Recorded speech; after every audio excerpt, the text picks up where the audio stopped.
Alright, so when we left off in world history 2, we left off with a divided Europe. So we have Catholics and Protestants. Catholics dominate southern Europe, which includes Portugal, Spain, Italy, and a lot of France, while Protestants dominate England, the Scandinavian countries, and Germany or the Holy Roman Empire. So we see a big shift or change in a unified Europe under a strong leader, which was the Pope that decided everything and kept the peace. All of a sudden, we have two different points of view that hate each other. We just ended a 30 years war with the Peace of Augsburg. So it's time to move on. And now these countries are competitive with each other. Even countries that are Catholic and Catholic are going to compete to take the edge from each other. So the demand for spices in India and the Indies over here is a big deal. So they're wanting spices over here. So these groups, that's where you get wealth. Remember, the Renaissance happens in Italy because all of these Silk Road routes take goods into Italy. It's why it flourishes and gets rich. They don't want to answer to Italy. Italy's rich. It doesn't want to deal with exploration. But the problem is over here in Constantinople, we have the Muslims that take over the city and rename it Istanbul. And it's a city that goes between the Silk Road. To trade, you have to pay a tax or you have to convert to be a Muslim. You can still be a Christian and go through the land relatively decently safe, but it's not a guaranteed. And also, if you're a Christian, you got to pay a higher tax. So if you go through, you're going to have to give 10% of your spices. So Europeans say, hey, how do we avoid this? At the time, a lot of people think that the world is flat, the earth is flat, but there's still some that disagree. There's also a theory that Africa goes all the way down, and it's kind of like a wall here that you cannot really cross this wall. It's never going to end, even if the world is circular. They think the Earth is about 6,000 miles, when in reality it's 24,000 miles. So their question is, how do we get to India and the Indies and the spices without paying these taxes? So Portugal is going to lead the expeditions with a guy named Prince Henry the Navigator. He's not going to be the firstborn prince, so he's not going to take power or become the next ruler. So he knows he's not going to be. So he opens up pretty much one of the earliest universities in Europe, and it teaches people how to use a compass, a cross staff, an astrolabe. People learn how to use inventions that travel, and he's going to open up little cities known as enclave cities on the coast of Africa. And he does about 14 voyages throughout his life and with his students, okay? And he's going to get a little closer, and he opens these cities. The tribes that are on these cities are going to get rich, and tribes that are not with the Portuguese are going to get poorer because they're going to be introduced to Portuguese technology, which includes things like firearms, gunpowder, iron tools, while these other tribes do not have those things. So, what are they going to trade for these things? They're going to trade salt and gold and spices from Africa, but as well as they're going to introduce the idea of slavery. They're going to capture other African tribes and offer them slaves, and that'll eventually go to the New World. So, the introduction of slavery has now been introduced. So gold, spices, and natural resources are a big commodity in Europe. So he's going to spend 14 trips trying to get there. Prince Henry never does, but the next Portuguese guy, which his name is Bartholomew Diaz, is going to make it to Cape Town or the Horn or the tip of Africa, and he realizes there is water. They stay near the coast because they're scared of things like sea monsters. They fear of the unknown. They don't know what's going to happen in this region. So they're very fearful, so they stay near the coast as they go. But they realize there is a tip and an end. You can go around Africa. And the next guy that's going to do this is going to be Vasco da Gama. He's going to be the first guy that sails from Portugal. He's going to go around Africa. He's going to end up in India, get some goods, and then he's going to come back. So Portugal leads expeditions around Africa, and they colonize much of Africa. The next guy that's going to do something big, let's color him a little bit different. He's also a Portuguese guy. He's going to be known as, or his name is Ferdinand Magellan. That's a terrible color. And he is going to be the first person to circumnavigate the world. And break that word down. What does circumnavigate mean? I've kind of drew it through Africa, but you get the point. He's the first person to start at one place in the world, go all the way around, and end up where he started. So he starts in Lisbon, goes all the way around the world, ends up in Lisbon again. So that is known as circumnavigate. What is circum? Like circumference, that is circle. Navigate, to go around. So he's the first person to do this. And as he does, he claims territory for Portugal. For Spain, you're going to have other guys that are going to try to do this. You're going to have guys from England. And where did the Spanish land? They are going to take over pretty much. Let's color it in here. they're going to take in all of this land as they go to the New World. They're going to have a guy that circumnavigates as well. Ferdinand Magellan is Spanish, but he's going to sail for Portugal. They're going to take all this land, which is in blue. That is what the Spanish take. Over here for the Portuguese, they're going to be labeled in yellow. All right, so they're going to take modern-day Brazil and the coast of Africa, and pretty much all the coast all the way over to India. For the English, they're going to have Francis Drake, which is Elizabeth I's boyfriend, and they're going to take what is known as the 13 colonies of the United States, most notably being Jamestown of 1607. And then we're going to have up here in Canada, we are going to have the French.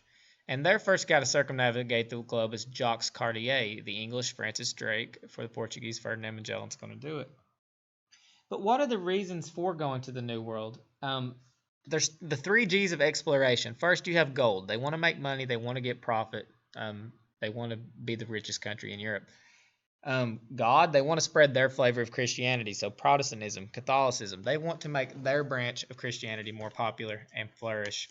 And finally, glory. Christopher Columbus, when he discovers the New World, he is going to get glory. He's going to become one of the world's first celebrities. So people are going to lust to be that next guy. Taking a step back, Columbus is from Italy, and he is going to sail for Spain because Italy's already rich. They're not interested in finding a new route. They're fine with these taxes. They're fine with going through Constantinople. When he sails from Spain, his theory is he doesn't know, or no one really knows besides Vikings and the natives that live here, that this part of the world exists. They assume that the world is just this over here, and it is a circle. He understands the earth is round, a sphere, but he does not understand this land is here. So when Columbus sails for the New World, he says, let's go west instead of around Africa. The Portuguese have already done this. I think I can do it quicker. When he sails from Spain, he is going to end up in the Dominican Republic, and he's going to call the people he finds Indians because he thinks he landed over here in the Indies. He did not land in the Indies. He was very incorrect on this. However, he discovered the New World and claims it for Spain. It's going to be a big deal.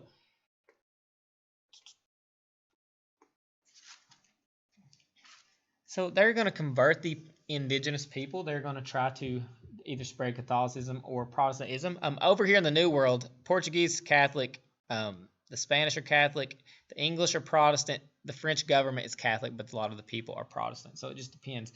And it also, the treatment of the natives depends on what group of people you're looking at. For example, the French and Canada, it's too cold to stay year-round, so they kind of visit it like a summer home. They come and trade with the natives, very peaceful.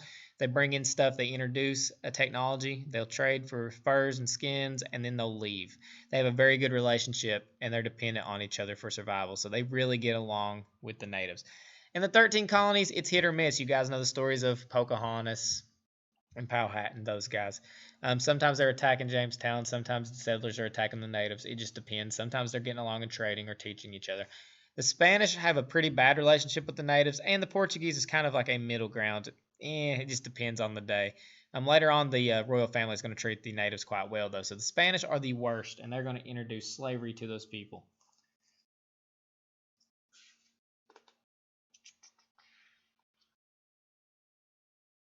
So they're going to convert those people to relatively different religions. These people had never been exposed to Christopher Columbus and his group, so they are very concerned. And initially they see people in armor and the white people they had never seen before, and they get off the boat. And it is a very, very different thing for them. They have not been exposed to these people. And they think that they're gods, so they're going to trade and give them stuff. And you know what the natives have, especially the Aztec and the Inca and those in the Caribbean here? An abundance of gold. Gold to them is not seen as currency. They're more interested in things like chocolate, or eventually they're going to be very into coffee beans. So there's a story that one of the Aztecs, or the Inca one of the kings was talking to Europeans, and he's going to take a gold cup and throw it into the lake after he's done drinking from it. To them, gold is not seen as a very rare commodity. When the Spanish come in, though, they're initially peaceful in trade. Over time, they're going to grow distrust with each other, and there is going to be conflict. The Europeans are going to force them to work in the mines in which they die, and they're going to fight them in combat. The number one killer is going to be smallpox. Smallpox is going to kill about 9 of 10 natives. Because if you're exposed to it like Europeans and Africans had for hundreds of years, here's a picture of what it looks like.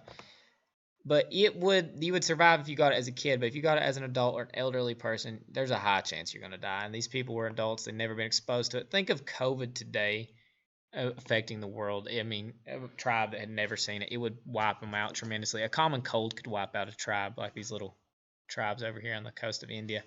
Could be very, very bad. So 90% of the natives are going to die. The Aztecs are going to be taken over by Hernan Cortez, who's going to march into Tenochtitlan and take over. And Francisco Pizarro is going to take over the Inca. So Tenochtitlan is a very beautiful city, and how it was discovered was their prophecy was we would find a hawk eating a rattlesnake on top of a cactus. That's how we know we found our home. And for the Aztecs, they searched and searched and searched. They were not really able to find these things until they eventually did about 20 years later, and they do see this happening. So they put their big village, which is Tenochtitlan, or city that is, it's a very fancy city, on a lake. Problem with the lake, there's not drinkable water, mosquitoes breed rapidly, and there's not a lot of arable land for farming. But they build this giant city, and it has plumbing, it has trash pickup. It is so clean compared to European cities, and it's so beautiful, it just awes the mind of Europeans. Sadly, they will wipe them out. So it will not last for long. For the Inca, they're also going to be took over, and their leaders think that they are gods as well, but they're not. And of course, they're going to kill them out, sadly. One thing that they are going to implement, they're also going to bring in slaves. The thing they're going to implement is the Spanish colonial hierarchy. It's a class system. Peninsulars, and it's based on origin and race. Peninsulars are Spanish born in Spain. So if you're born in Spain, you ride the boat to the New World, you are going to be a peninsular. However, your kids that are born in the New World are going to be seen as second-class citizens. They're known as Creoles, and they're born in New Spain of Spanish parents. So you can see this as a problem. As less and less foreigners come into the country, Creoles are going to take over, and this will eventually cause Unit 7's issues. Mestizos are going to be born of Spanish and Native American descent. Mulattoes are African and European descent, which is a more rare class.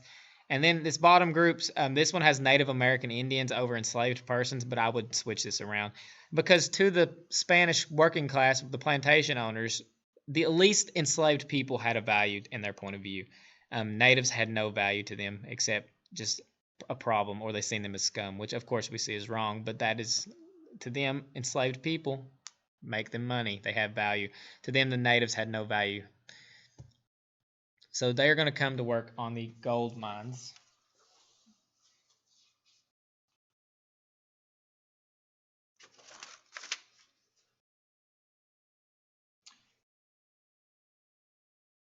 And what this is going to do is it's going to create a Columbian exchange. So goods from the New World, or the Western Hemisphere, and the Old World, the Eastern Hemisphere, are going to merge. So horses, you might see a movie with natives riding a horse. Those were not in the Old World or the New World.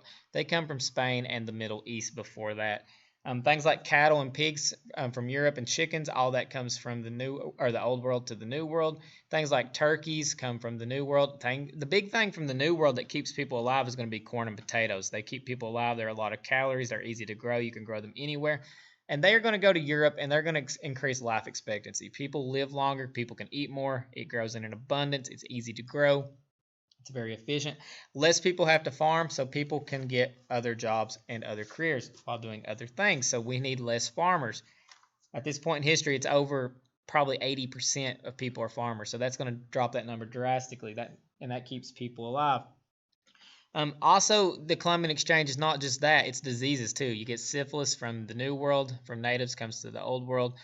Things like smallpox go to the New World and wipe out the natives. It's an exchange of ideas. From the Old World, you have Europeans going to the New World, you have Africans going to the New World, you have some natives going to Europe, which most die on the trip, most don't live, like Pocahontas, for example.